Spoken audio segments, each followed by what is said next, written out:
Bonjour, je suis un homme placide et voici ma lettre. Je ne suis ni restaurateur, ni personnel soignant, mais animateur en Alae, Clae et à côté auto-entrepreneur. Autrement dit, je travaille auprès des enfants au sein d'une école primaire et quand j'ai le temps, j'exerce ma seconde activité professionnelle. Du coup, et comme énormément d'autres Français, depuis 7 mois, j'ai changé mes habitudes de travail et à titre d'exemple, dans ma profession, nous sommes revenus 4 fois sur un protocole sanitaire qui devient de plus en plus contraignant et parfois même aberrant. Si vous me le permettez, j'aimerais maintenant revenir sur le travail et le rôle de l'animateur dans les écoles primaires. Pour beaucoup de parents et une grande partie de gens en général, nous ne sommes là que pour divertir vos enfants. Ce qui est en partie vrai, mais pas que.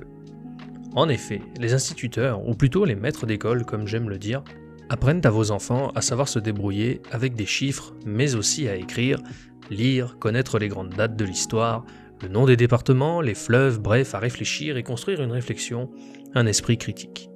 Donc oui, leur travail est important et crucial, toutefois, mon rôle, comme celui d'autres milliers d'animateurs partout en France, est complémentaire. Certes, je ne nourris pas vos enfants. Je ne leur apprends pas de date, mais je leur apprends à devenir les adultes de demain. Et cela va bien plus loin que les faire jouer au foot et à la balle aux prisonniers. Les gens ne se rendent pas compte de tout ce qui peut se passer dans la vie d'un enfant durant le temps extrascolaire, dans la cour de l'école ou les locaux de cette fameuse garderie.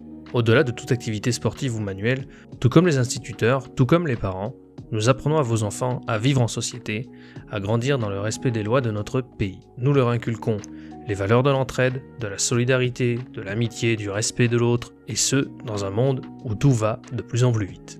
Alors, vous voyez, chers parents, chers maîtres d'école, chers citoyens, dans ce monde où l'avenir semble tellement incertain, sans même vous en rendre compte, nous travaillons déjà et depuis très longtemps ensemble pour faire grandir vos enfants. L'éducation, le savoir, l'amusement, la préparation de l'avenir, toutes ces notions passent par l'école.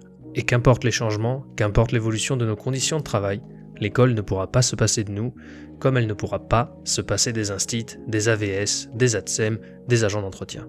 J'aimerais aussi vous dire que mon travail d'animateur m'a toujours plu. Et quelque part, je pense même que c'est une vraie vocation, au même titre que d'autres métiers. Je pense aux profs, aux médecins, aux pompiers, aux restaurateurs, tous ces métiers qui demandent un engagement personnel fort. Mais pour être honnête avec vous, ce qui me fait le plus souffrir aujourd'hui, c'est le manque d'écoute et de considération de mon métier.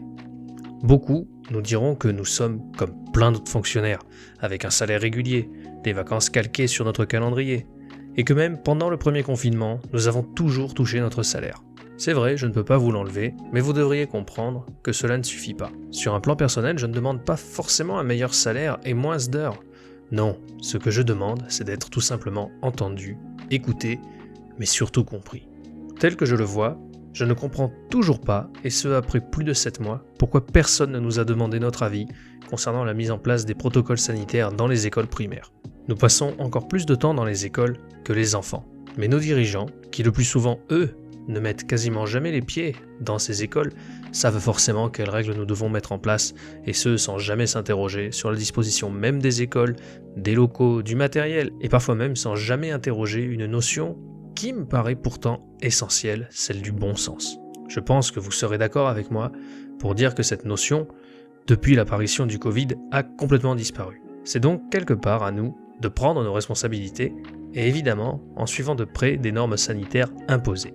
Et comme je le disais précédemment, nous avons, dans notre cas, changé 4 fois de protocole. J'aimerais conclure en vous disant que comme beaucoup d'autres corps de métier, nous avons suivi des règles. Et comme les professeurs, les soignants, nous avons été en première ligne face à vos enfants, face à vous, parents, et parfois même face à vous, grands-parents. La seule différence, finalement, c'est que nous n'avons pas été entendus, peu voire pas du tout considérés, bref, délaissés. Aujourd'hui, il ne me semble pas démesuré de demander une compensation financière, et si ce terme vous paraît trop brutal, je vous propose celui de la prime.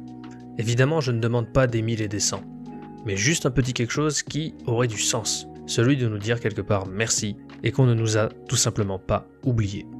C'est vrai, après tout.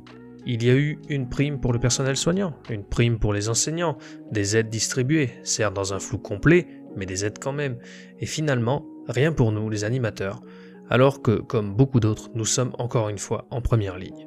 Cela va bientôt faire 10 ans que je suis animateur en centre de loisirs, et ce qui ne semblait être qu'un simple job d'été est finalement devenu un métier à part entière, une vocation.